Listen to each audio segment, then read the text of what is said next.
ਆਹ ਹੁਣ ਰੱਬ ਦੇ ਦਰ ਤੇ ਸਰ ਨੂੰ ਝੁਕਾ ਪਿੱਛੇ ਕੰਮ ਨਹੀਂ ਆਉਣੀ ਤੇਰੀ ਇਲਤਿਜਾ ਆਹ ਹੁਣ ਰੱਬ ਦੇ ਦਰ ਤੇ پیارے حبیب جناب محمد الرسولullah صلی اللہ علیہ وسلم وحی کی بنیاد پہ اپنے صحابہ کو خبر دیا کرتے تھے، اور وحی آتی کہاں سے تھی؟ مولا و مالک کی طرف سے، جس کے پاس غیب کی ساری کنجیاں ہیں۔ تو یہاں پیارے حبیب کی مستقبل کی بتائی ہوئی باتوں کی بنیاد پر یہ دعویٰ باطل ہے کہ آپ کو علم غیب ہے، وگرنہ سیدہ کائنات پہ تہمت لگی اور پیارے نبی کو علم غیب بھی ہو اور پھر مشورے کریں۔ اس کے علاوہ غیب کا سارا معاملہ اللہ کے ہاتھ میں ہے، وہ کسی نبی کو یا کسی نیک کو یا کسی بزرگ کو یا کسی بڑے حضرت کو اللہ مالک نے نہیں دیا، وگرنہ ہمارے سامنے بے مثال سیرت کی ایسی باتیں موجود ہیں صحابہ کے درمیان، آپ کے گھر کے درمیان، قرآن حکیم کی آیات سے ثابت ہیں کہ آپ صلی اللہ علیہ وسلم پر جب تک وحی نہیں آئی آپ کو خبر نہیں ہوئی۔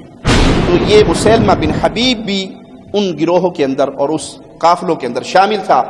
اس نے بھی آ کر اسلام کا دعویٰ کیا، اور پھر جب واپس یمامہ لوٹا تو اس نے رسول اللہ صلی اللہ علیہ وسلم کو خط لکھا، اور اس میں لکھا کہ میں آپ کے ساتھ نبوت میں برابر کا شریک ہوں۔ آدھا ملک قریشیوں کا ہے اور آدھا ملک مسیلمہ کا ہے۔ تو پیارے نبی صلی اللہ علیہ وسلم نے مسیلمہ کذاب کو جواب لکھوایا۔ پیارے حبیب کا وہ جواب سنیے۔ بسم اللہ الرحمن الرحیم، من محمد رسول اللہ الى مسیلمة کذاب، سلام علی من اتبع الہدى، اما بعد فإن الأرض للہ یورثها من یشاء من عباده والعاقبة للمتقین۔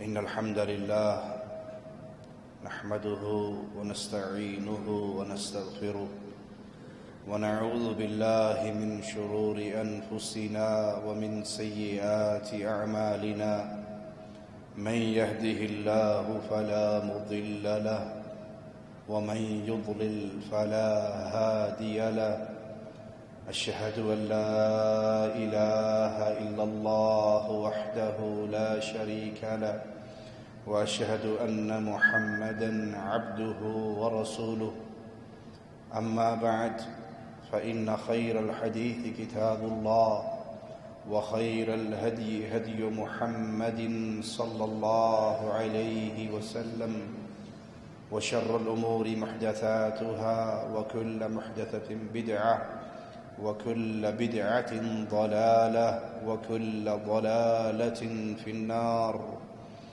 اعوذ باللہ من الشیطان الرجیم، ما كان محمد ابا احد من رجالكم ولكن رسول الله وخاتم النبيين وكان الله بكل شيء عليما۔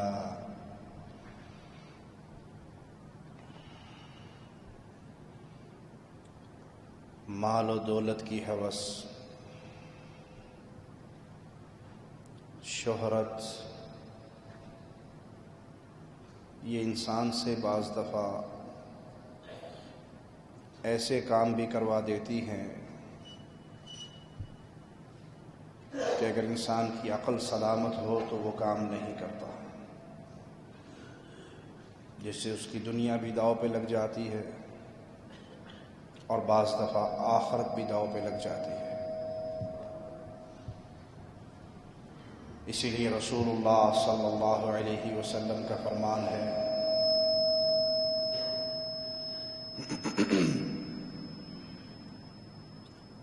دو بھوکے بھیڑیے اگر بکریوں کے باڑے میں چھوڑ دیے جائیں، جو ساری رات وہاں گزاریں، وہ ان کا اتنا نقصان نہیں کر سکتے جتنا دو چیزیں انسان کے ایمان کا نقصان کرتی ہیں۔ اور وہ دو چیزیں کیا ہیں؟ جاہ کی محبت، چودراہٹ کی محبت مال کی محبت۔ مسلمان کے لیے ایمان دنیا کی سب سے بڑی دولت ہے۔ زندگی رہے نہ رہے، سانس آئے یا نہ آئے، کھانے کو ملے یا نہ ملے، پہننے کو ملے یا نہ ملے، دنیا کا کوئی بھی خسارہ ہو جائے مسلمان اسے برداشت کر لیتا ہے، لیکن ایمان کا خسارہ مسلمان اس کو برداشت نہیں کرتا۔ ایک صحابی نے سیدنا بلال رضی اللہ عنہ وارضاہ کی کمر دیکھی، جو ہڈیوں کا ڈھانچہ بنی ہوئی تھی، کفار مکہ کے ظلم سہتے سہتے، تو کہا یہ سب کچھ بلال کیسے برداشت کرتے تھے؟ تو انہوں نے جواب میں یہی فرمایا کہ سانس آئے یا نہ آئے، کھانے کو ملے یا نہ ملے، دنیا کی کوئی ضرورت پوری ہو یا نہ ہو، گزارا ہو سکتا ہے، ایمان پلے میں نہ رہے تو گزارا نہیں ہو سکتا۔ لیکن دولت، مال، شہرت، جھوٹی چودراہٹ بعض دفعہ انسان پہ ایسے غالب ہو جاتی ہے کہ ان چیزوں کے لیے انسان اپنے ایمان کو بھی داؤ پہ لگا دیتا ہے۔ یہی حال نبوت کے جھوٹے دعوے داروں کا رہا۔ رسول اللہ صلی اللہ علیہ وسلم کے بعد جو کذاب و دجال نبوت کا اعلان کرنے کے لیے آئے اور جھوٹا دعویٰ کیا، انہوں نے دنیا کی چند روزہ زندگی کے لیے اپنی آخرت کو برباد کیا۔ حرص و دولت کے لیے، شہرت کے لیے وہ کام کیے کہ ان کی آخرت ہی برباد ہو گئی۔ رسول اللہ صلی اللہ علیہ وسلم کو اللہ کی طرف سے وحی آیا کرتی تھی، اور پیارے حبیب جناب محمد الرسول اللہ صلی اللہ علیہ وسلم وحی کی بنیاد پہ اپنے صحابہ کو خبر دیا کرتے تھے۔ اور وحی آتی کہاں سے تھی؟ مولا و مالک کی طرف سے، جس کے پاس غیب کی ساری کنجیاں ہیں۔ اللہ کے علاوہ غیب کسی کے ہاتھ میں نہیں ہے، وہ اللہ کے ہاتھ میں ہے۔ اللہ جب چاہتا ہے اپنے نبی پہ جتنا چاہتا ہے وہ وحی کر دیتا ہے، یہ علم ہوتا ہے۔ تو رسول اللہ صلی اللہ علیہ وسلم چونکہ وحی الہی کے ذریعے جانتے تھے کہ میرے بعد کچھ لوگ ایسے آئیں گے جو نبوت کا دعویٰ کریں گے، تو آپ نے اپنی امت کو پہلے سے ہی بتا دیا، یہ خبر پہلے سے ہی دے دی۔ مسند احمد حدیث نمبر 22,395، پیارے نبی جناب محمد الرسول اللہ صلی اللہ علیہ وسلم فرماتے ہیں انہ سیکون فی امتی 30 کذابون کلہم یزعم انہ نبی وانا خاتم النبیین لا نبی بعدی۔ میرے بعد 30 کے قریب نبوت کے جھوٹے دعوے دار آئیں گے۔ اس حدیث کی شرح میں محدثین نے یہاں سے مراد کثرت لی ہے۔ 30 کے قریب نبوت کے جھوٹے دعوے دار پیدا ہوں گے جو یہ دعویٰ کریں گے کہ ہر ان میں سے یہ دعویٰ کرے گا اور یہ گھمنڈ رکھے گا کہ میں نبی ہوں، اور اللہ کے پیارے حبیب کیا فرماتے ہیں؟ میں آخری نبی ہوں، میں خاتم النبیین ہوں، اور میرے بعد کوئی اور نبی نہیں ہے۔ تو ایسے احمق پیدا ہوئے جنہوں نے دنیا، مال، شہرت، دولت کے لیے اپنے ایمان کا بیڑا غرق کیا اور ہمیشہ کی جہنم خریدی، اپنی آخرت کو برباد کیا۔ آئیے دیکھتے ہیں تاریخ ہمیں ان کے بارے میں کیا خبر دیتی ہے۔ اسود عنسی یہ ایک کاہن تھا جو انتہائی چرب زبان تھا، اور اس کا پیشہ کہانت تھا۔ اس نے اسی جادوگری، کہانت کے زور پہ اور اپنی چرب زبانی کے زور پہ عوام کے اندر اچھا خاصا اثر و رسوخ بنا لیا۔ بہت سے بد عقیدہ لوگ یا ضعیف الاعتقاد لوگ اس کے مرید بن گئے.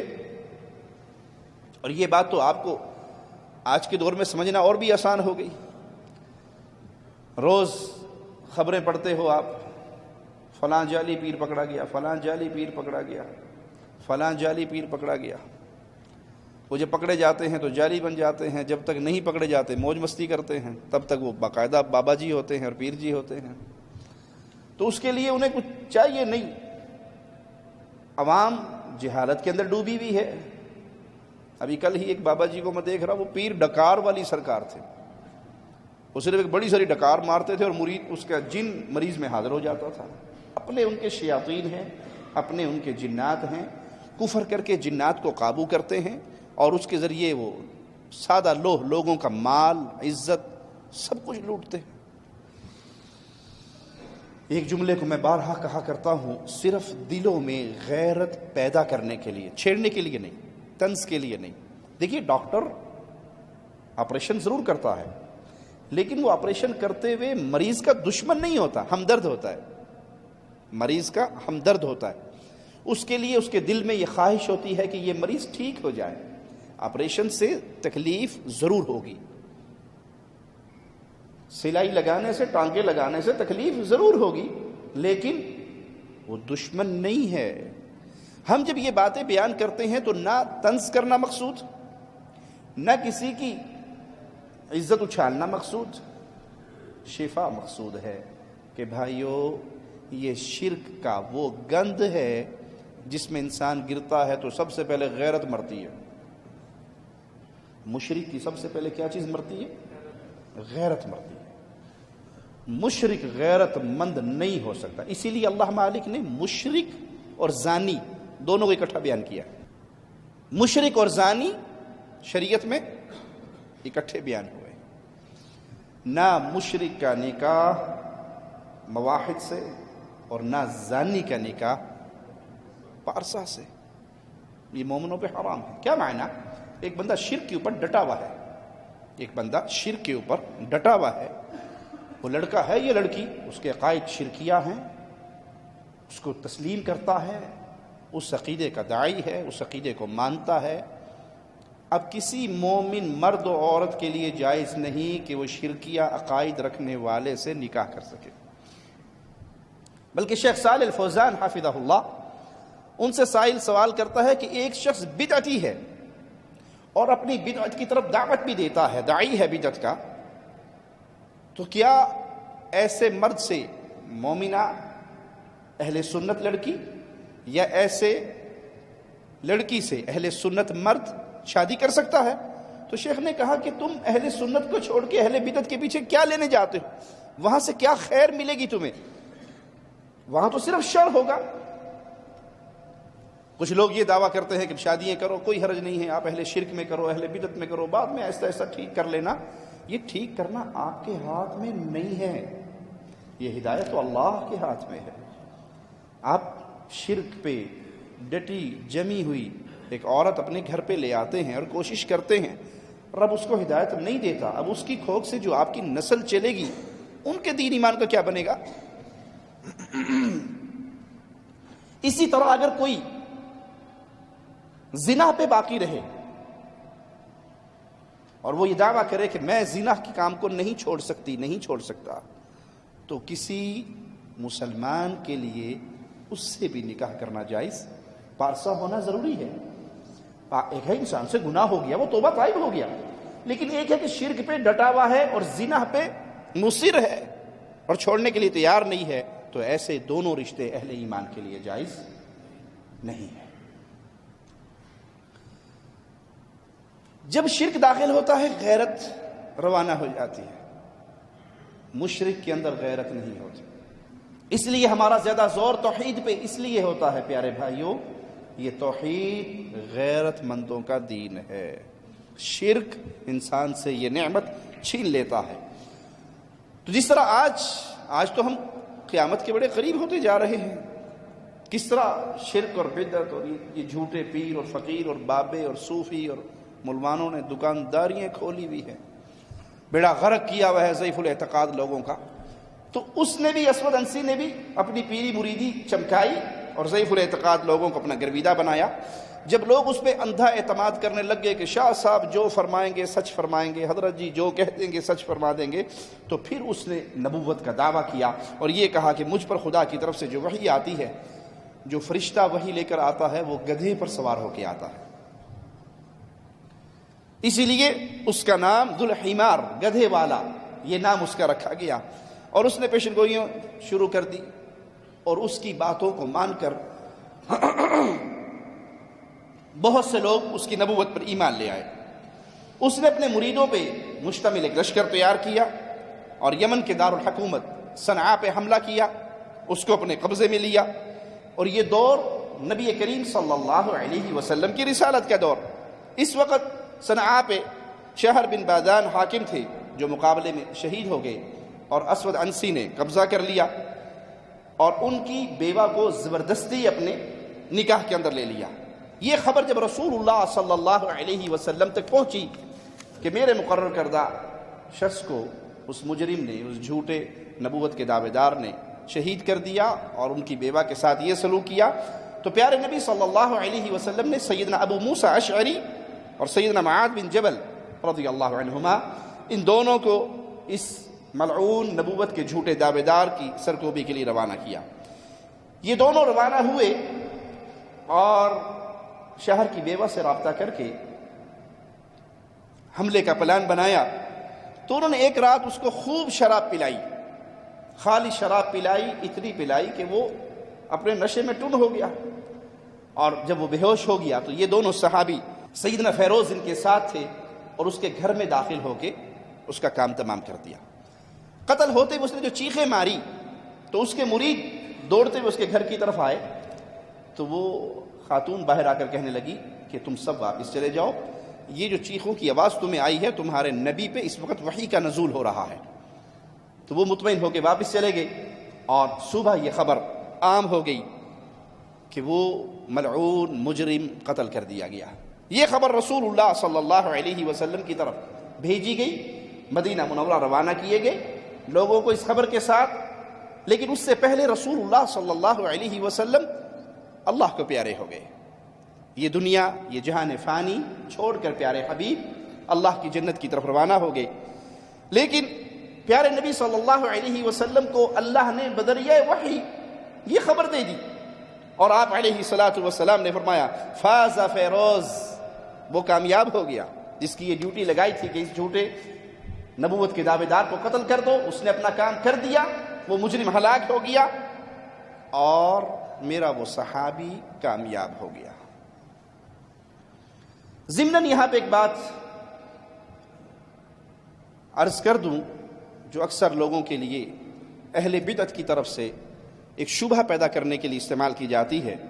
وہ یہ کہتے ہیں کہ نبی صلی اللہ علیہ وسلم نے جو یہ غیب کی خبریں دی، یہاں یہ قتل ہوا اور وہاں نبی صلی اللہ علیہ وسلم نے اپنے صحابہ کو خوشخبری سنا دی، تو اس سے ثابت ہوا کہ آپ کو علم غیب ہے، آپ عالم الغیب ہیں. بلکہ انڈیا کے ایک بزرگ ہیں، بابا جی ہیں، وہ کہنے لگے مجھے کسی نے کہا کہ نبی صلی اللہ علیہ وسلم کو غیب نہیں، اور دلیل یہ دی کہ جب حوض کوثر پہ ہوں گے اور کچھ لوگوں کو لایا جائے گا جن کو فرشتے درے مار کر بھگا دیں گے، تو پیارے نبی صلی اللہ علیہ وسلم کہیں گے فرشتوں سے، ایک روایت کے لفظ ہیں امتی امتی، میری امت کے لوگ ہیں، میرے ان کو کیوں مارتے ہو؟ تو فرشتے جواب میں کہیں گے انک لا تدری ما احدثوا بعدک، اے پیارے نبی صلی اللہ علیہ وسلم آپ نہیں جانتے ان لوگوں نے آپ کی وفات کے بعد آپ کے دین میں کیا کیا تبدیلی کر دی. کہا اب فرشتے کہہ رہے ہیں نبی صلی اللہ علیہ وسلم کو کہ انک لا تدری، آپ نہیں جانتے، تو ثابت ہوا کہ نبی کو علم غیب نہیں، وگرنہ تو نبی کہتے کہ مجھے تو سارا پتہ ہے. تو وہ پیر صاحب بابا جی کہنے لگے میاں ہاشمی صاحب کہ اسی حدیث سے غیب ثابت کر دوں؟ کہا جناب بڑا کمال ہوگا اگر کر دیں. کہا وہ حوض کوثر کا قصہ نبی نے کہاں بیٹھ کر سنایا؟ مدینہ میں.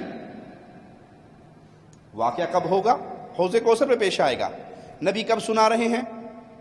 مدینہ میں بیٹھ کے. تو آپ کو علم غیب ہے تبھی تو سنا رہے ہیں نا. یہ حدیث تو علم غیب پر دلیل بنتی ہے کہ نبی صلی اللہ علیہ وسلم کو وہ اتنے ہزاروں سال بعد پیش آنے والے واقعے کی ابھی مکمل خبر ہے. تو یہ دلیل ہے کہ اللہ کے نبی صلی اللہ علیہ وسلم آپ کو غیب کی ساری باتیں معلوم ہیں، اور جو کچھ جنت میں ہوگا، جو کچھ جہنم میں ہوگا، جو کچھ حشر میں ہوگا، جو قیامت سے پہلے ہوگا، وہ پیارے نبی صلی اللہ علیہ وسلم نے دنیا میں ہی بتا دیا. ایک صاحب کو تکلیف ہوئی، کہنے لگے حدیث سنو. کیا حدیث؟ وہ حضور صلی اللہ علیہ وسلم فرماتے ہیں کہ میدان محشر میں میں حوض کوثر کے سامنے پاس رہوں گا، لوگوں کو جام کوثر پلاؤں گا. کچھ فرشتے چند لوگوں کو گھسیٹتے ہوئے جہنم کی طرف لے جائیں گے. حضور صلی اللہ علیہ وسلم پوچھیں گے ارے یہ میرے ساتھ اٹھے بیٹھنے والوں کو کہاں لے جا رہے ہو؟ تو فرشتے کہیں گے یا رسول اللہ آپ نہیں جانتے کہ آپ کے بعد انہوں نے کیا کیا بدعت ہے، کیا کیا گمراہیاں کی ہیں، اس لیے لے جا رہا ہوں. دیکھو فرشتہ کہہ رہا ہے یا رسول اللہ آپ نہیں جانتے. اگر فرشتہ کہہ رہا ہے کہ آپ نہیں جانتے تو غیب کیسے ہوئے؟ یہ حدیث پیش کرتے ہیں. اپر چیمبر خالی ہے، زبان پہ جو رکھ دیا گیا وہی لفظ استعمال ہو رہا ہے. اس کا سیدھا کنیکشن وزڈم سے نہیں ہے، نہ اوپر وزڈم ہے نہ نیچے وزڈم ٹیتھ ہے. ایسے الفاظ ہیں جس میں صرف ٹیس ہے. آپ غور فرمائیں. میں نے کہا اسی حدیث سے علم غیب ثابت ہوتا ہے، اسی حدیث سے علم غیب ثابت ہوتا ہے. فرشتوں نے کہا یا رسول اللہ آپ نہیں جانتے آپ کے بعد کیا کیا انہوں نے ضلالتیں کی ہیں. سب سے بڑی ضلالت تو یہ کہ ضلالت ہی کا نام ہدایت رکھ دیا.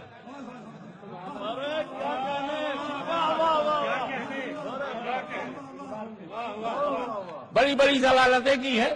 ان میں ضلالت یہ ہے کہ ضلالت ہی کو ہدایت سمجھتے ہیں. آپ کے بعد انہوں نے بڑی بڑی گمراہیاں کی ہیں، آپ نہیں جانتے. میں نے پوچھا یہ فرشتے کب کہیں گے؟ کب محشر میں کہیں گے؟ اور میں نے کہا نبی کب کہہ رہا ہے؟ مدینے میں کہہ رہا ہے. ابھی نبی مدینے میں ہے اور محشر کا واقعہ بیان کر رہے ہیں. میں کوثر پہ رہوں گا، یہ غائب ہے. میں کوثر کا جام پلاتا رہوں گا، یہ بھی غائب ہے. فرشتے سامنے سے کچھ لوگوں کو لے جائیں گے، یہ بھی غائب ہے. اور فرشتے کہیں گے یا رسول اللہ آپ نہیں جانتے، یہ نبی پہلے ہی سے جانتے ہیں. تو ہم کہتے ہیں یہ ایک اپنے عقیدے کے لیے جھوٹ تراشا گیا ہے جو اللہ کی شریعت سے ثابت نہیں ہے.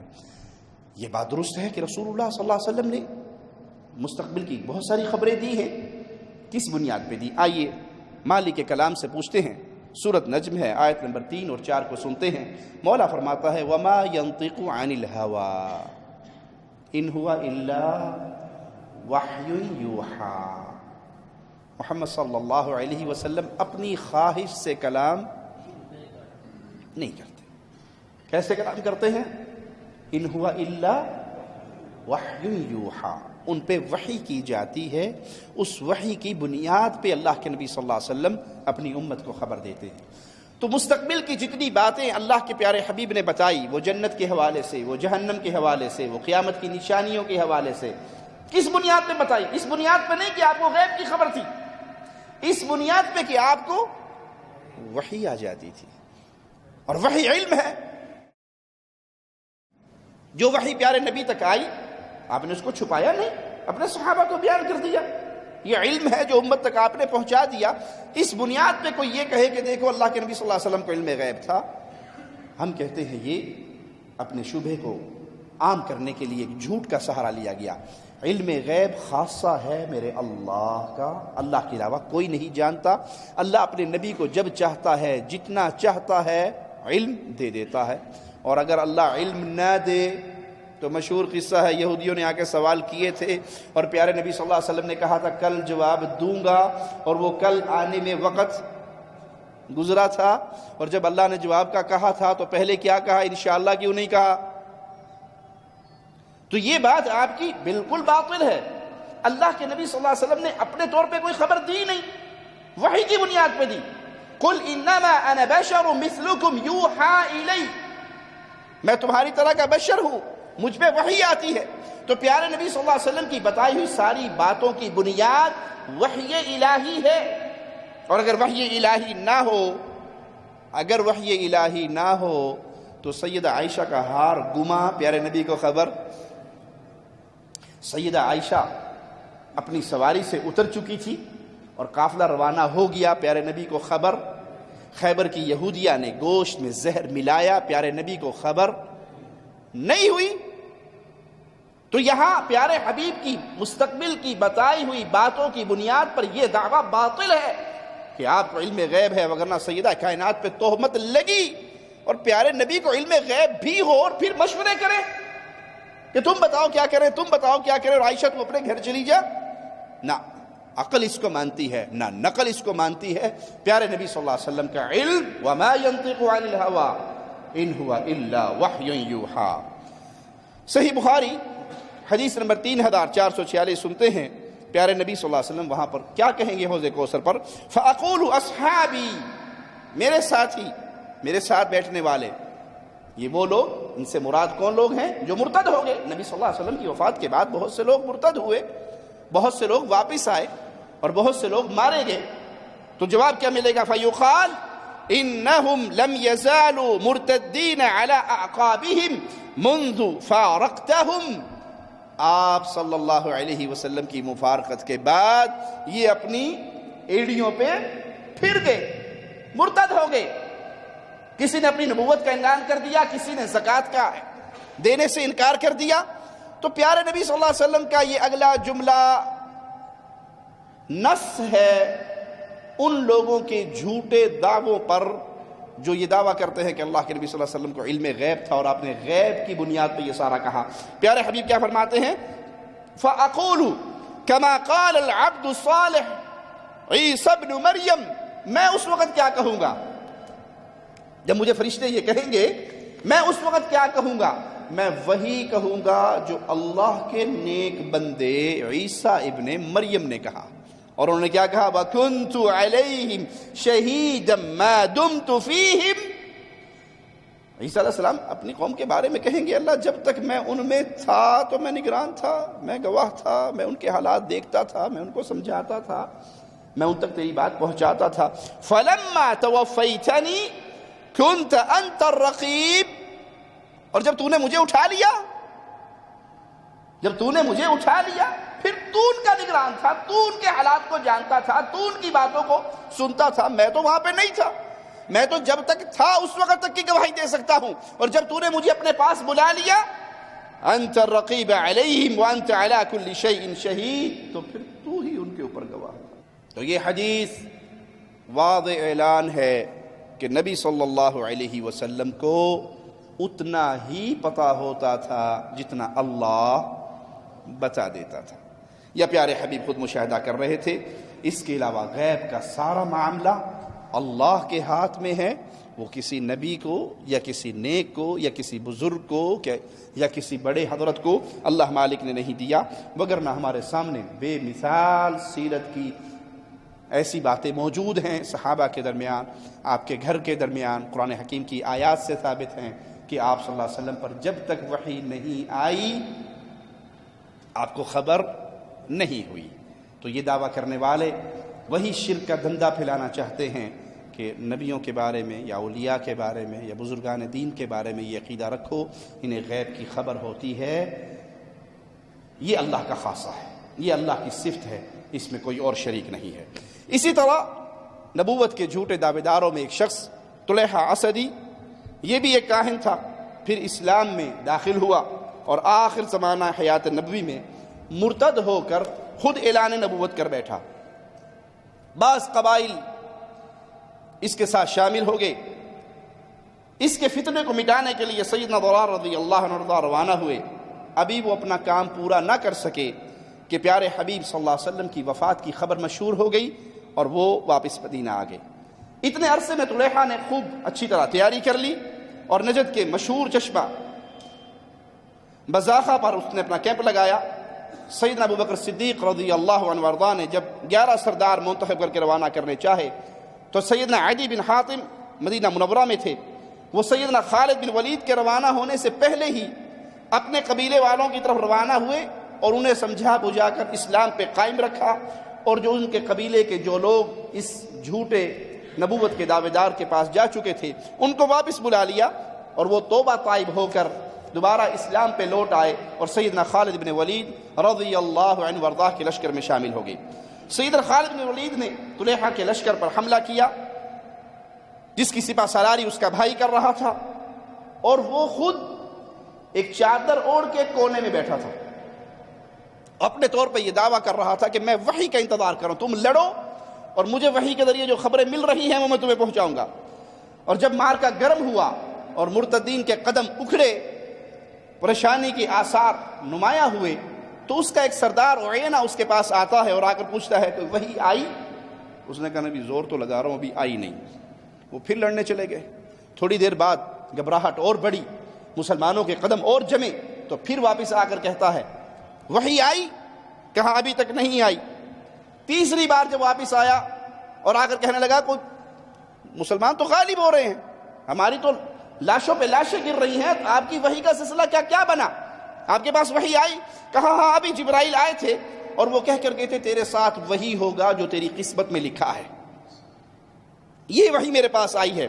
یہ سنتے ہی اس نے زور سے آواز لگائی، اس نے کہا لوگوں سنو، یہ جھوٹ بولتا ہے، یہ جھوٹا نبوت کا دعوے دار ہے، یہ نبی نہیں ہے، اور اس دعوے میں یہ جھوٹا ہے اور اس کے پاس کوئی وحی نہیں آ رہی۔ یہ سنتے ہی لوگ طلیحہ کو چھوڑ کر یکلخت واپس دوڑے، ان کے قدم اکھڑ گئے اور بہت سے فرار ہو گئے، اور بہت سے مسلمان ہو کے توبہ طائب ہو کر دوبارہ مسلمانوں کی صفوں میں شامل ہو گئے۔ یہ اپنی بیوی کے گھوڑے کو لیتا ہے اور اس پر بیٹھ کر دوڑتا ہے اور ملک شام جا کر آباد ہو جاتا ہے۔ جب رفتہ رفتہ سارے قبائل مسلمان ہو گئے، اس کا اپنا قبیلہ بھی مسلمان ہو گیا، تو یہ خود بھی مسلمان ہوا اور عہد فاروقی میں مدینہ آیا اور سیدنا عمر کے ہاتھ پہ بیعت کی۔ اسی طرح ایک اور سجاح نامی نبوت کا دعوے دار بھی اٹھا، مالک بن نویرہ۔ بنو تمیم چند قبائل پر مشتمل تھے، چند بستیوں میں سکونت اختیار کی ہوئی تھی۔ نبی کریم صلی اللہ علیہ وسلم نے اپنے دور میں ان کے اوپر نگران عامل مقرر کیے تھے جو انہی کے قبیلے میں سے تھے، جن کا نام مالک بن نویرہ، وکی بن مالک، صفوان بن صفوان، قیس بن عاصم۔ جب پیارے نبی صلی اللہ علیہ وسلم فوت ہوئے اور آپ کی وفات کی خبر مشہور ہوئی تو قیس بن عاصم مرتد ہو گیا۔ مالک بن نویرہ نے بھی یہ خبر سنی تو خوشی کا اظہار کیا، یعنی دلی طور پہ اس کی بات کی تصدیق کی۔ صفوان بن صفوان اسلام پہ قائم رہے اور قیس و صفوان میں جنگ شروع ہو گئی۔ اسی اثنا میں سجاح بنت الحارث، یہ نبوت کا دعویٰ کرنے والی ایک لڑکی تھی، اس نے بھی نبوت کا اعلان کیا اور اس کے پاس 4000 کے قریب ایک لشکر تیار ہوا۔ مالک بن نویرہ نے بھی سجاح سے صلح کر لی اور یہ مل کر اس معاملے کے اندر آگے چلے۔ تو انہوں نے اپنے ماننے والوں پر، سجاح نے نمازیں تو 5 کی 5 فرض رکھی، نماز میں چھٹی نہیں دی، لیکن سور کا گوشت، شراب پینا اور زنا کرنا اس کو حلال کر دیا۔ نمازیں باقی ہیں لیکن سور کے گوشت کی حرمت کا اعلان واپس، زنا کی حرمت کا اعلان واپس، شراب کی حرمت کا اعلان واپس۔ تو بہت سے عیسائی بھی ان کی ٹیم کے اندر داخل ہوگی اپنا مذہب چھوڑ کر۔ جب سجاح کو بنی تمیم کی بستیوں سے آگے بڑھ کر معلوم ہوا کہ خالد بن ولید رضی اللہ عنہ وارضاہ بہت بڑا لشکر لے کر تشریف لا رہے ہیں، اور ادھر دوسری طرف مسیلمہ کذاب بھی ایک لشکر لے کر آ رہا ہے، یہ بھی ایک نبوت کا ایک اور دعوے دار مسیلمہ کذاب، اس کا بھی لشکر ہے، تو اس نے پہلے مسیلمہ سے رابطہ کرنے کی کوشش کی اور مسیلمہ نے اس کو خط لکھا کہ تمہارا ارادہ کیا ہے؟ اس نے کہا میں مدینہ پہ حملہ کرنا چاہتی ہوں۔ اس نے کہا میں بھی نبی ہوں اور سنا ہے کہ تو بھی نبی ہے، تو بھی نبیہ ہے، تو آؤ پہلے مل کر بیٹھ کے پلاننگ کر لیتے ہیں کہ ہم نے کرنا کیا ہے، مدینے پہ حملہ کیسے کرنا ہے، اور نبوت کے معاملے کو بھی بانٹ لیں اور شریعت کے معاملے کو بھی بانٹ لیں، تو تم اپنا لشکر چھوڑو اور تنہا میرے پاس آ جاؤ۔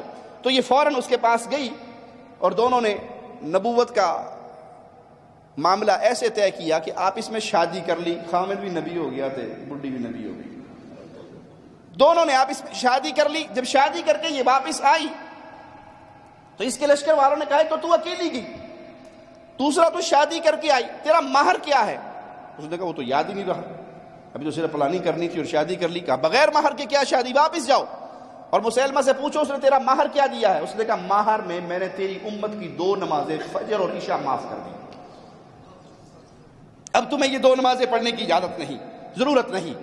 جب یہ لشکر خالد بن ولید رضی اللہ عنہ کے لشکر کے سامنے پہنچا تو سجاح کے ساتھی فرار ہو گئے، اس لشکر کو دیکھ کر ہی مقابلے کی ہمت نہ لا سکے، اور یہ عورت بھی فرار ہو کر اپنے قبیلے میں لوٹ کر گمنامی کی زندگی گزارنے لگی۔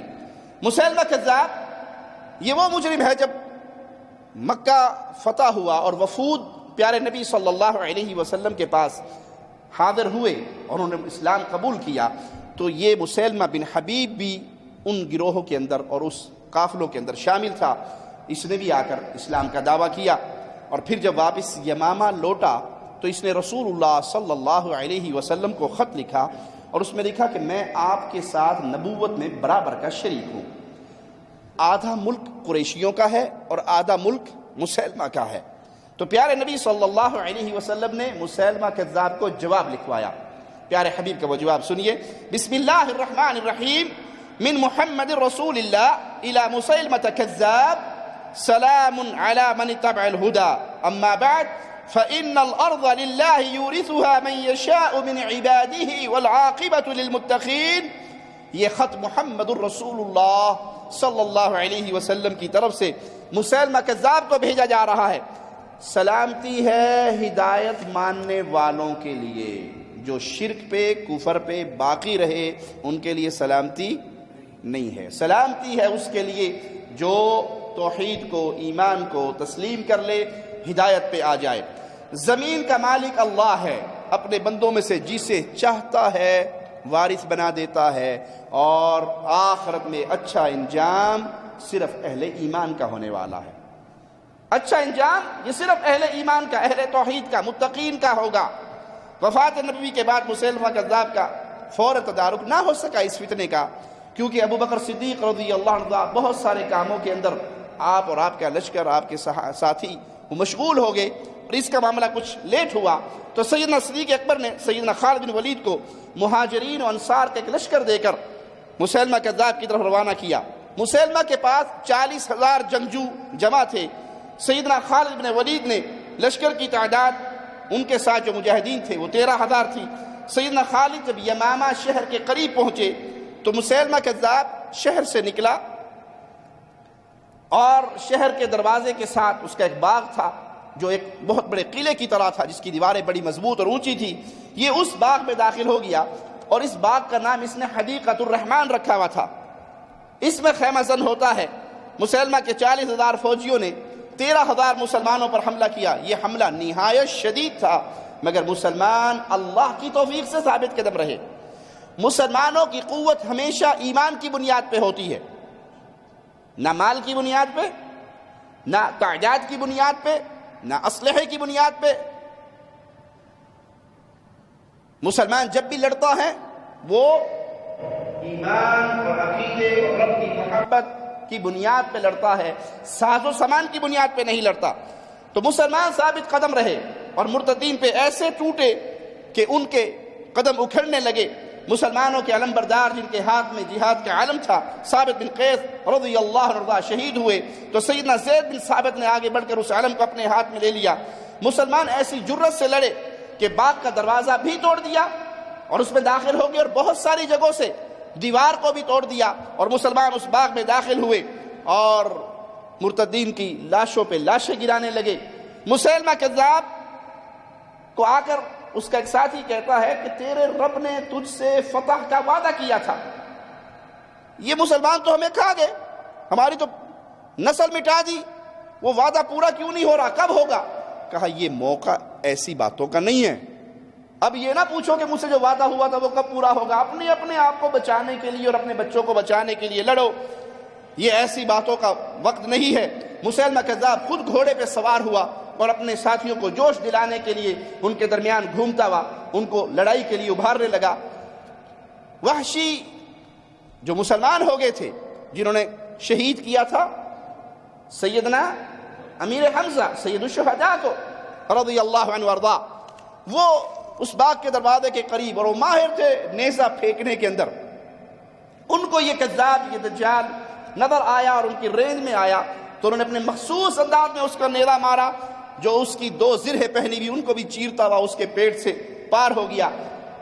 اس لڑائی کے اندر 17,000 مسلمہ کے ساتھی کذاب مرتد 17,000 ہلاک ہوئے اور 1,000 سے کچھ زیادہ مسلمان شہید ہوئے.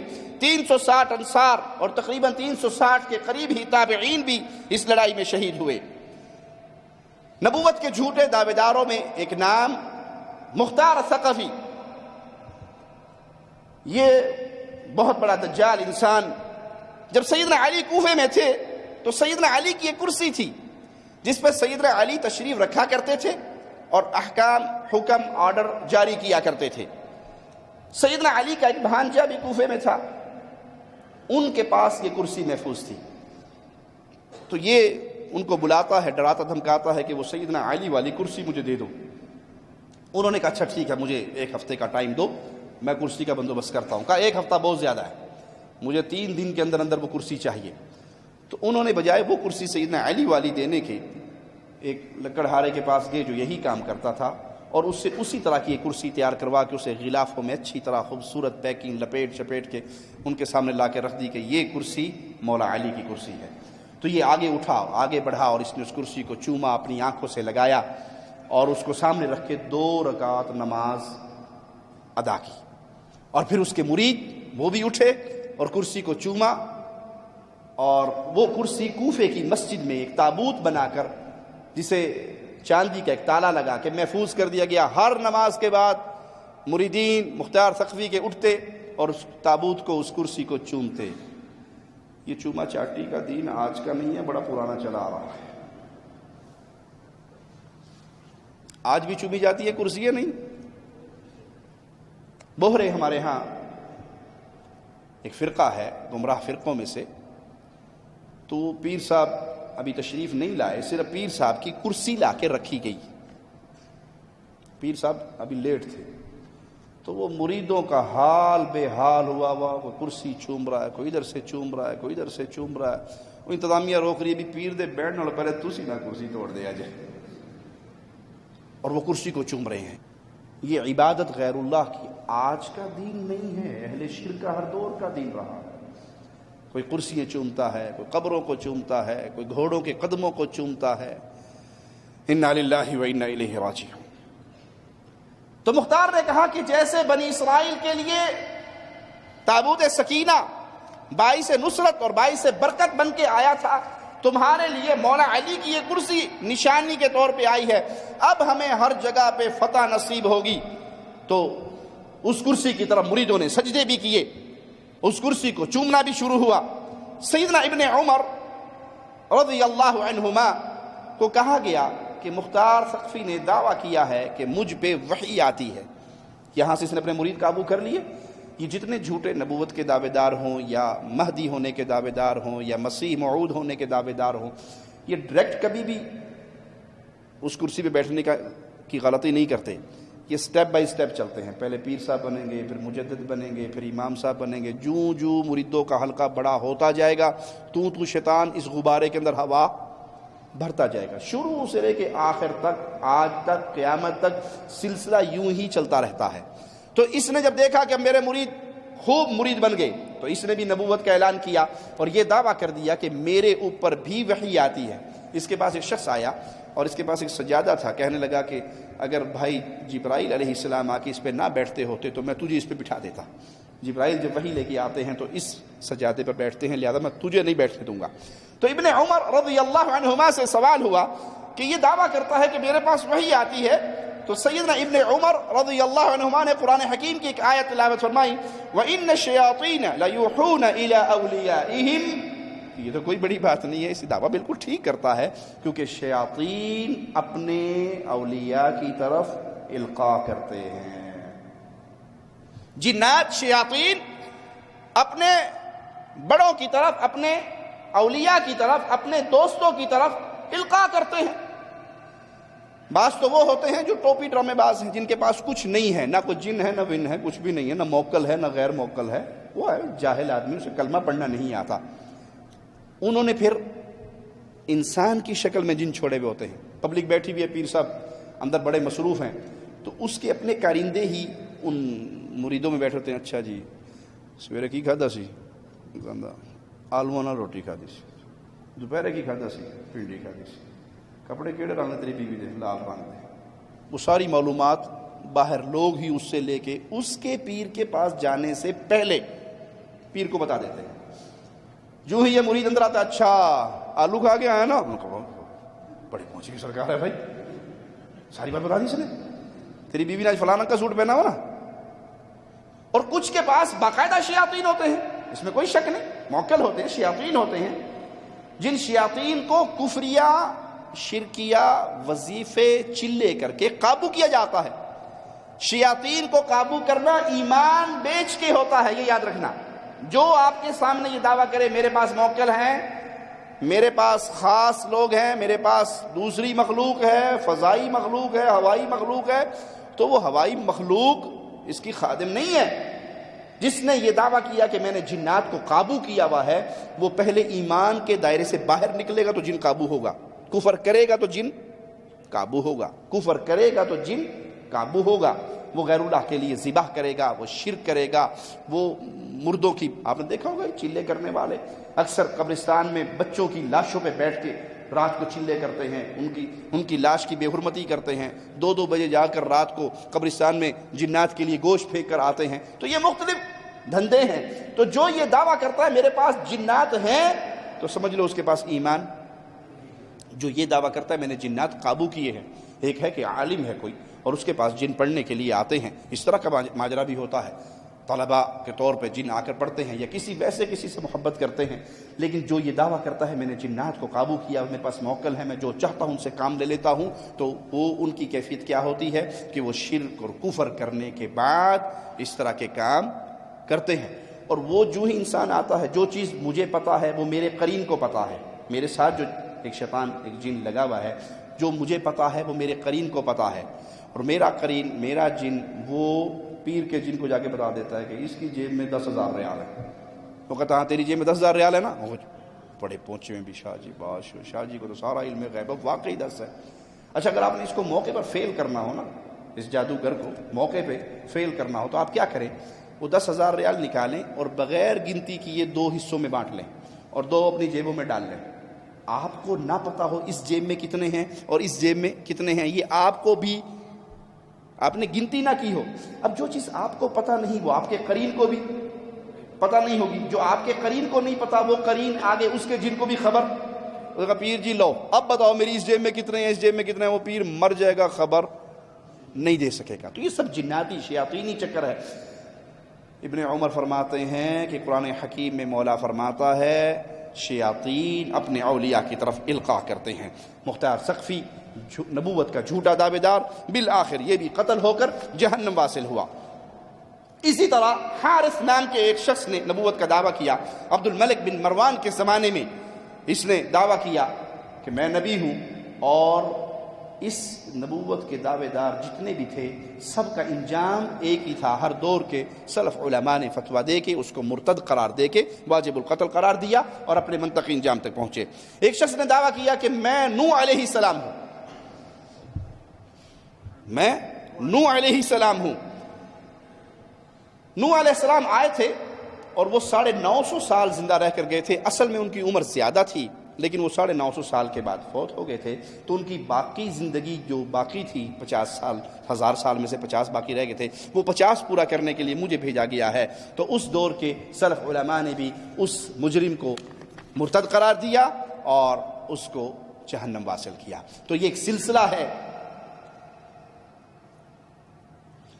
سلسلہ ہے جو نبی کریم صلی اللہ علیہ وسلم کے دور سے چلا اور چلتا جا رہا ہے انشاءاللہ اگلے درس کے اندر ہم مرزا غلام احمد قادیانی کی زندگی پہ تفصیل سے روشنی ڈالیں گے کہ اس مجرم نے کس طرح پہلے اپنے آپ کو مجدد کے طور پہ پیش کیا اور پھر مسیح موعود کا نام لیا اور پھر نبوت تک پہنچا اور پھر خدائی داموں تک جا پہنچا اور یہ سلسلہ قیامت تک جو چلے گا جتنے لوگ آئیں گے ہمارے لیے ایک ہی دلیل کافی ہے کہ رسول اللہ صلی اللہ علیہ وسلم نے بتا دیا انا خاتم النبیین میں آخری نبی ہوں میرے بعد کوئی نبی نہیں ہے اب نبوت کا ہر دعوے دار کذاب ہے اس سے دلیل نہیں مانگی جائے گی اس سے سوال نہیں کیا جائے گا اس سے برہان نہیں پوچھی جائے گی کہ اپنی نبوت پہ دلیل دو، نہیں، یقین سے کہا جائے گا کہ تمہارا یہ دعویٰ کرنا ہی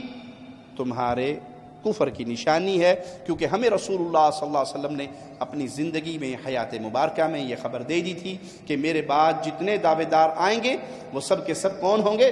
دجالون کذابون، وہ دجال ہوں گے، وہ کذاب ہوں گے۔ لا نبی بعدی، میرے بعد کوئی نبی نہیں، آخری نبی محمد الرسول اللہ صلی اللہ علیہ وسلم فداہ ابی و امی، آپ آخری نبی ہیں۔ تو آج اگر کوئی شخص، یہاں سے ہمیں یہ درس بھی ملتا ہے کہ جب آپ ایمان کو سیکھ لیں، عقیدے کو سیکھ لیں، تو کسی شعبدہ باز کی بات کو سن کر ڈگمگائیں نہ، یقین کر لیں کہ اس کے پاس یہ خبریں شیطانی خبریں ہیں اور یہ باطل عقائد پہ ہے۔ جس کی بات قرآن و سنت سے ٹکرائے وہ آپ کے سامنے کوئی ڈرامہ کر کے بھی دکھا دے، وہ آپ کے سامنے ڈرامہ کر کے بھی دکھا دے، تو شیاطین کو بطور آزمائش چیزوں سے نوازا کیا ہے جو ہمارے لیے فتنہ ہے۔ ان کو قوت دی گئی ہے، وہ قوت دی کس نے ہے؟ ان کے اپنے ہاتھ میں کوئی چیز نہیں ہے۔ وہ کسی کو کوئی نقصان پہنچاتے ہیں تو اس وقت تک نہیں پہنچا سکتے جب تک اللہ کا اذن نہ ہو جائے۔ کوئی آپ کے سامنے سانپ چلا کے دکھا دے، کوئی آپ کے سامنے بچھو چلا کے دکھا دے، کوئی آپ کے سامنے شکل تبدیل کر کے دکھا دے، کوئی ہوا میں اڑ کے دکھا دے، کوئی پانی پہ چل کے دکھا دے، کوئی بھی ایسا کام کر کے دکھائے جو آپ کی عقل کے خلاف ہو، اور وہ بات ایسی کرے، وہ دعویٰ ایسا کرے جو کتاب و سنت کے خلاف ہو، تو اس کی اس ٹوٹکوں سے، اٹکل پچووں سے، ان باتوں سے اس کی صداقت پر یقین نہیں کیا جائے گا، بلکہ یقین یہ کیا جائے گا کہ یہ شیطان ہے، یہ شیطان ہے، اور اس کے پاس جو کچھ ہے۔ مثلا ایک پیر صاحب کو ہم نے دیکھا، اس کے مزار پہ کہتے ہیں جی بڑے بچھو ہیں۔ دو پیروں کی آپس میں لڑائی ہو گئی تھی، ایک پیر دوسرے پیر سے ناراض ہوا تو اس پیر نے اس کو بددعا دیتے ہوئے کہا کہ تیرے مزار پہ بچھو ہی بچھو رہیں گے۔ اس نے کہا باپ بھی پیر صاحب ہیں، بڑی پہنچی بھی سرکار ہیں، آپ کا کہا بھی ٹل نہیں سکتا، بچھو رہیں گے، لیکن میں بھی کوئی چھوٹا پیر تھوڑا ہوں، بچھو رہیں گے کسی کو نہیں کاٹیں گے، بچھو رہیں گے کسی کو نہیں کاٹیں گے۔ وہ باقاعدہ ویڈیو نشر کی جا رہی، دیکھو جی بچھو ہے، ہاتھوں پہ چلتے ہیں، پاؤں پہ چلتے ہیں۔ اگر ایک بھی بچھو کسی کو دکھ جائے تو اس کے حلق سے چیخ نکل پڑتی ہے، لیکن یہاں تو بچھوؤں کا میلہ لگا ہوا ہے اور ان کے بیچ انسان ایسے ٹہل رہے ہیں جیسے یہ بچھو نہیں، راستے کے کنکر ہوں۔ جن راستوں سے ہو کر عقیدت کے لیے جاتے ہیں ان راستوں پر بچھو، جس درگاہ میں دعا مانگنے جاتے ہیں اس کی دیواروں پر بچھو، اور جس فقیر کی زیارت کو جاتے ہیں ان کی مزار پر بھی بچھو۔ لیکن انسانوں کو بچھوؤں کا خوف، نہ بچھوؤں کو انسانوں کا ڈر۔ پشچمی اتر پردیش کے امروہہ میں یہ ہے حضرت شرف الدین شاہ ولایت کی درگاہ، جہاں دور دور سے لوگ مرادیں مانگنے آتے ہیں، لیکن کسی کے من میں رینگتی ہوئی اس موت کا کوئی خوف نہیں، کیونکہ وہ جانتے ہیں یہ بچھو والے بابا کی مزار ہے۔ نہیں آپ گھبرائیے مت۔ اس درگاہ کی خاصیت یہ ہے کہ یہاں پر سانپ بچھو نہیں کاٹتے ہیں، پر سانپ بچھو رہیں گے ضرور، پر کسی کا ڈنگ نہیں ماریں گے، کسی کو نقصان نہیں پہنچائیں گے۔ آج تک ابھی تک کسی کو نقصان نہیں ہوا۔ بہت مانیتا ہے اس زیارت کی، بہت لوگ ہندو دھرم سے بھی اور الگ دھرموں کے لوگ یہاں پر آتے ہیں۔ اگر آپ کو یہ لگ رہا ہے کہ یہ کوئی معمولی بچھو ہے تو ہم آپ کو بتا دیں یہ دنیا کا سب سے زہریلا بچھو ہے۔ ان کا ڈنگ اگر کسی کو چھو جائے تو اس کا زندہ بچنا بہت مشکل ہے۔ بچھو کے سوبھاؤ میں ہوتا ہے ذرا سی آہٹ ملتے ہی ڈنک مارنا، لیکن یہ تصویریں ادبھت ہیں۔ لوگ یہاں نہ صرف ننگے پیر بچھوؤں کے بیچ گھوم رہے ہیں بلکہ بچھوؤں سے کھیل بھی رہے ہیں۔ بھائی شیاطین، جنات سانپ کی شکل میں، بچھوؤں کی شکل میں، جانوروں کی شکل میں ظاہر ہوتے ہیں، اس میں کوئی عجیب بات نہیں ہے۔ وہ جنات ہیں، وہ شیاطین ہیں جو لوگوں کے عقیدے کو خراب کرنے کے لیے آپ کو ڈرامہ بازی کر کے دکھا رہے ہیں۔ گھر میں سانپ نظر آ جائے تو کیا حکم ہے حدیث میں کہ اس کو مارنے سے پہلے آپ اسے کہہ دو کہ اللہ کی کوئی اور مخلوق ہے تو ہمارے گھر سے چلی جا۔ اب وہ کوئی آپ کو یہ ڈرامہ کر کے دکھائے کہ ہمارے پیر جی کی قبر پہ بچھو ہیں، ہم اس کو ہاتھ میں اٹھاتے ہیں اور وہ ہمیں کاٹتا نہیں ہے، اس کی بنیاد پہ یہ مان لیا جائے کہ پیر صاحب مشکل کشا و حاجت روا ہیں، ان کی قبروں کو سجدے ہوں گے، ان کی قبروں کا طواف ہوگا، ان کی قبروں کو عرق گلاب سے دھویا جائے گا، چادریں چڑھیں گی، عرس لگیں گے، میلے ہوں گے، شرک کا سارا دھندا چلے گا. کیوں؟ یہ اتنی پہنچی ہوئی ہستی ہے کہ انہوں نے بچھوؤں کو قابو کیا ہوا ہے. تو اللہ کی ہر مخلوق کس کے ہاتھ میں ہے؟ ارے تم جیسے کروڑوں پیروں بابے اکٹھے ہو جائیں، محمد الرسول اللہ صلی اللہ علیہ وسلم کے قدم مبارک سے اڑنے والی خاک کے ایک ذرے کے برابر بھی نہیں ہو سکتے. اور میں آپ کو حال رسول، حدیث رسول سے سناتا ہوں. پیارے نبی صلی اللہ علیہ وسلم فجر کی نماز پڑھ رہے، حدیث میں آتا ہے آپ نے اپنا دست مبارک زمین پہ رکھا، جہاں ہاتھ مبارک میرے آقا نے رکھا وہاں پہ بچھو بیٹھا تھا. بچھو نے ڈنگ مارا، حالت نماز میں ہی رسول اللہ صلی اللہ علیہ وسلم نے اس کو مار دیا. اور سلام پھیرنے کے بعد دو روایتیں ہیں. ایک روایت میں ہے اللہ کی لعنت ہو اس بچھو پر، نہ نبی کو چھوڑتا ہے نہ غیر نبی کو چھوڑتا ہے. اور ایک روایت میں ہے نہ نمازی کو بخشتا ہے نہ غیر نمازی کو. تم کہتے ہو ہمارے پیر کی کرامت ہے کہ وہ بچھو کاٹا نہیں. یہاں تو پیارے نبی صلی اللہ علیہ وسلم کو کاٹ لیا بچھو نے، حالت نماز میں کاٹ لیا. اس حدیث سے بھی ثابت ہوا کہ اگر پیارے حبیب کو علم غیب ہوتا کہ میرا ہاتھ جہاں رکھا جائے گا وہاں پر بچھو ہے تو آپ وہ ہاتھ رکھتے؟ نہ رکھتے. پیارے نبی کو اتنی بات کی خبر ہے جتنی اللہ نے بتا دی اور جتنی میرے رب نے نہیں بتائی. پیارے حبیب کو اپنی طرف سے اس کا علم. یہ دعویٰ کرنا ما کان وما یکون، جو ہو گیا جو ہونا ہے، جو ہو گیا جو ہونا ہے، مکمل پیارے نبی صلی اللہ علیہ وسلم کو علم تھا، یہ باطل عقیدہ ہے اور یہ اللہ کی صفت پہ ڈاکہ ڈالنے کے مترادف ہے. وہ علم صرف اللہ کے پاس ہے، غیب کی ساری کنجیاں صرف اللہ کے پاس ہے. اسی لیے رسول اللہ صلی اللہ علیہ وسلم نے جبرائیل سے کہا تھا قیامت کا پوچھنے والے، اس کا علم نہ سائل کو ہے نہ جس سے سوال ہو رہا ہے اس کو ہے. ہاں اللہ نے کچھ نشانیاں بتائی ہیں، میں تجھے وہ نشانیاں بتا دیتا ہوں. تو یہ ڈرامہ بازی ہے جو مزارات پہ، جو قبروں پہ، جو درگاہوں پہ ہو رہی ہے کہ فلاں جگہ پہ فلاں چیز ہے، فلاں جگہ پہ فلاں چیز ہے، وہ اس کو تکلیف نہیں دیتی. تو یہ جنات ہیں، جنات کے شعبدے ہوں یا کوئی اور شعبدہ بازی ہو، اس سے عقیدہ ثابت نہیں ہوتا. عقیدہ ثابت ہوتا ہے اللہ کے کلام سے اور محمد الرسول اللہ صلی اللہ علیہ وسلم کے فرمان سے. وگرنہ بطور آزمائش دجال کو کیا کچھ نہیں ملے گا. دجال کو کیا کچھ نہیں ملے گا، وہ کیا کچھ نہیں کر کے دکھائے گا. بطور آزمائش زمین سے کہے گا نکال اپنا سونا نکال دے، انگوری نکال دے، آسمان سے کہے گا بارش برسا دے. ایک جنت بھی ساتھ لیے پھرے گا، ایک جہنم بھی ساتھ لیے پھرے گا جو برعکس ہوں گی. لیکن یہ ساری بطور آزمائش ہے. آج بھی اگر کسی جگہ پہ آپ کو کس طرح کی چیز نظر آتی ہے کہ فلاں بابا جی نے یہ کیا، فلاں بابا جی نے یہ کیا، فلاں بابا جی یہ کرتے ہیں، وہ پانیوں پہ چلتے ہیں، وہ ہواؤں میں اڑتے ہیں، وہ مردوں سے بات کرتے ہیں، وہ فلاں کرتے ہیں، تو یہ سارا دھندا جناتی اور شیطانی ہے. اس کی بنیاد پہ یہ عقیدہ اہل ایمان کبھی نہیں بنا سکتے کہ شرک کا دھندا جائز ہو گیا، قبروں پہ سجدے جائز ہو گئے، قبروں کو پختہ کر کے مزار خانقاہی نظام بنانا جائز ہو گیا.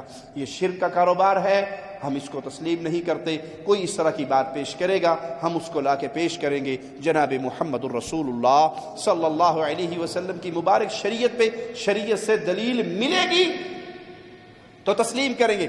شریعت بند ہو گئی پیارے نبی صلی اللہ علیہ وسلم کی وفات پہ. پیارے نبی صلی اللہ علیہ وسلم کی وفات کے بعد صحابہ کے رونے کے اسباب میں سے ایک سبب کیا تھا؟ انقطاع الوحی. وحی مقطوع ہو گئی، وحی کا سلسلہ ختم ہو گیا. وہ جو آسمان سے رحمتیں اور خیریں اور برکتیں وحی کی صورت میں ہمارے اوپر نازل ہوا کرتی تھی، نبی صلی اللہ علیہ وسلم فوت ہی نہیں ہوئے، وہ رحمت کا دروازہ بھی بند ہو گیا. وحی منقطع ہونے کا معنی کیا ہے؟ اب شریعت پوری ہو گئی. اب شریعت کسی کے شعبدوں سے، اب شریعت کسی کے خوابوں سے، اب شریعت کسی کے ٹوٹکوں سے اس میں اضافہ نہیں ہو سکتا. جو بھی ایسا معاملہ ہوگا ہم اس کو کیا کہیں گے؟ یہ شیطانی ماجرا ہے یا جھوٹ کا پلندہ ہے. میں آپ کو تازہ مثال دے کے بتا دوں. طاہر القادری صاحب اپنے کسی پیر کے مرید کا قصہ بیان کرتے ہیں کہ پیر صاحب آئے اور مرید سے کہا بھئی کچھ پکاؤ، کھلاؤ، کھانا بناؤ. تو اس وقت لکڑیاں موجود نہیں تھی. مرید بہت بڑا مرید تھا، بڑا پہنچا ہوا مرید تھا، اور پیر صاحب کے ساتھ بڑا اس کا پیار تھا. تو اس نے کیا کیا کہ اپنی ٹانگ کے اوپر تیل مٹی کا ڈالا، آگ لگائی اور توے کے نیچے اپنی ٹانگیں دے دی. ٹانگیں جلتی رہی اور پیر صاحب کے لیے روٹیاں تیار کر دی. پیر جی نے حال دیکھا کہ یہ کیا ہوا. یہ آپ نے روٹی مانگی تھی. اب پیر روٹی مانگے، مرید نہ لا کے دے تو بات بنتی نہیں ہے. لکڑیاں تھی نہیں، رات کا وقت تھا، کہیں جا سکتا نہیں تھا، تو میں نے اپنی ٹانگوں کو آگ لگا کے آپ کے لیے کھانا تیار کر دیا. تو وہ مولانا روم کے ایک خلیفہ تھے، حضرت آتش باز ولی. حضرت یہ مولانا روم کے باورچی تھے. He was his cook. He used to cook food for him and for his guests. Kitchen ان کے پاس تھا. تو وہ فنا فی الشیخ تھے. وہ ان میں فنا تھے. تو ایک رات ایسا ہوا کہ مہمان آ گئے دیر سے. تو مولانا روم کے مہمان آئے دیر سے، بڑے ان کے محبوب مقرب علماء، صوفیاء، درویش، اولیاء مقرب آئے. تو آپ نے حکم دیا اس کو کہ نام اس کا کچھ اور تھا کہ وہ کھانا پکا کے لائے. تو اس کے پاس لکڑیاں ختم تھی، چونکہ کوئی اور ارینجمنٹ تو تھا نہیں. لکڑیاں لاتے تھے، اس سے چولہا جلا کے تیل ڈالتے تھے. تو لکڑیاں نہیں تھی. تو رات کا کھانا ڈنر روٹین میں ہو گیا تھا دربار میں. تو وہ سو گیا. اس نے کہا کہ صبح جنگل سے لکڑیاں لاؤں گا تو ارینجمنٹ شروع ہو جائے گا. تو رات کو لیٹ آورز مہمان آ گئے. تو کھانے کے لیے فرمایا. اس نے حضرت مولانا روم سے نہیں کہا کہ حضور لکڑیاں ختم ہو گئی ہیں تو آگ جلانے کا انتظام نہیں، یہ نہیں کہا. آپ سمجھ رہے ہیں نا بچے. تو وہ پھر انہوں نے یہ نہیں کہا کہ لکڑیاں نہیں ہیں اور کھانا نہیں پک سکتا. آرڈر لے لیا اور تیل اٹھا کے اپنی ٹانگ پر، کپڑوں پر اپنے اوپر ڈال دیا.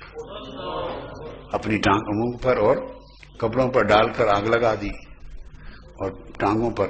تو کپڑے جلتے رہے اور ٹانگ جلتی رہی اور تیل ڈالتے رہے. تو ٹانگ جلا کر تو کھانا گرم کر دیا. اپنی ٹانگ اور کپڑے سب کچھ جلا کر کھانا بنا دیا. تو پیش کر دیا. آپ نے بھی نہیں پوچھا بھئی یہ رات کو کیسے کر لیا، بس چپ کر گئے. صبح جب اٹھا باورچی تو ٹانگیں ٹھیک تھی. رات کو جل گئی تھی چربی، خون سب، اور صبح ٹھیک تھی. اس کے بعد جب بھی کبھی رات کو اس کو وہ لذت آئی اپنے آپ کو یہ جلانے میں اپنے شیخ کے لیے، اس کی رضا کے لیے، کہ پھر جب کبھی لکڑیاں ختم ہوتی تو وہ لکڑیاں رات کو نہیں لاتا تھا اور دعا مانگتا کہ کاش آج کوئی ان کے محبوب مہمان آ جائے، اور پھر جلا کے اپنے آپ کو جلا کے کھانا پیش کروں. تو وہ ایسا ہی کرتا رہا. ایک دن آپ نے پوچھ لیا، جب پختگی دیکھ لی نا، اس میں پختگی، میچورٹی اس کی روحانیت میں، اس کی اسپرچویلٹی میں، تو اس کو پوچھا کہ تم یہ رات کو تو لکڑیاں نہیں ہوتی تو کھانا کہاں سے گرم کر کے لاتے ہو پکا کے؟ وہ چپ کر گیا. آپ نے کھڑے ہو کے اس کو سینے سے لگا کے فیض یاب کر دیا اسی لمحے. تو پہلے تو رات کی ٹانگیں ٹھیک ہو جاتی تھی، کرامت مولا روم کی کرامت سے. اس دن کے بعد اسے ولی کر دیا. یہ کیا ہے؟ جھوٹ کا پلندہ ہے، شیطانی چرخہ ہے، شریعت محمدیہ نہیں ہے. دلیل دوں؟ پیارے حبیب جناب محمد الرسول اللہ صلی اللہ علیہ وسلم فداہ ابی و امی، صحابہ کا ایک گروہ روانہ کرتے ہیں. امیر ان کا ایک مقرر کر دیتے ہیں. راستے میں امیر صاحب کے دل میں بات آتی ہے کہ پتہ نہیں یہ میری ہر بات مانتے بھی ہیں یا نہیں. آرڈر کرتے ہیں کہ لکڑیاں جلاؤ. جب لکڑیاں جل جاتی ہیں، الاؤ گرم ہو جاتا ہے، حکم دیتے ہیں اس آگ کے الاؤ میں چھلانگ مارو. صحابہ کا دو گروہ بن جاتے ہیں. ایک جماعت کہتی ہے مسلمان ہوئے ہی آگ سے بچنے کے لیے تھے، جلنا ہی تھا، آگ میں ہی مرنا تھا، تو مسلمان ہونے کا کیا فائدہ؟ ہم نے تو کلمہ پڑھا ہے، پیارے نبی صلی اللہ علیہ وسلم کے دامن میں آ کے لگے ہیں کہ آگ سے بچ جائے، اور تم کہہ رہے ہو آگ میں چھلانگ مارو. دوسرے گروہ نے کہا کہ امیر جو حکم دے وہ ماننا چاہیے. دونوں صحابہ میں رائے کا اختلاف ہوا. اتنی دیر میں وہ آگ بھی ٹھنڈی ہو گئی اور امیر صاحب کا غصہ بھی ٹھنڈا ہو گیا. واپس آئے، معاملہ پیارے نبی جناب محمد الرسول اللہ صلی اللہ علیہ وسلم کے سامنے پیش ہوا. آپ نے کہا اس کی بات سن کر جو آگ میں چھلانگ مار دیتا کما قال علیہ الصلوۃ والسلام، پھر وہ آگ میں جلتا رہتا. پیارے نبی کا فرمان ہے آگ کا عذاب آگ کے رب کے علاوہ کوئی اور نہیں دے سکتا. بھائی یہ کون سی شریعت ہے جس میں تم جھوٹ کی کہانیاں سنا رہے ہو کہ مرید پیر کے لیے روٹی بنانے کے لیے لکڑیاں نہ ملی تو اس نے اپنی ٹانگوں کو، ہاں اگلی بات کہو کہ تمہارا وہ مرید لنگڑا ہوگا، اس کے پاس بیساکھیاں ہوں گی لکڑیوں والی، اور ٹانگوں کی جگہ اپنی بیساکھی اس نے جلا دی ہوگی تو بات سمجھ آتی ہے. لیکن گوشت کی ران جلا کر اس نے روٹی پکا دی، تو یہ وہ ڈھکوسلے ہیں جو اپنے دھندے چلانے کے لیے اس طرح کے پیر پیش کرتے ہیں. اللہ سے دعا ہے اللہ ہمیں شریعت محمدیہ پہ قائم رکھے، پیارے نبی صلی اللہ علیہ وسلم کی مبارک شریعت کو سمجھنے والا بنائے، اس پہ زندہ رکھے، اسی کا پیغام نشر کرنے والا بنا کے رکھے، اور جب موت دے تو ہمیں اس حال میں دے ہم لا الہ الا اللہ کے پیارے پیغام کو لوگوں تک پہنچا رہے ہوں، اور اسی حال میں اللہ ہم سے راضی ہو کے ہم اپنے پاس بلا رہا ہو. اقول قولی ھذا واستغفر اللہ لی ولکم ولسائر المسلمین فاستغفروہ انہ هو الغفور الرحیم.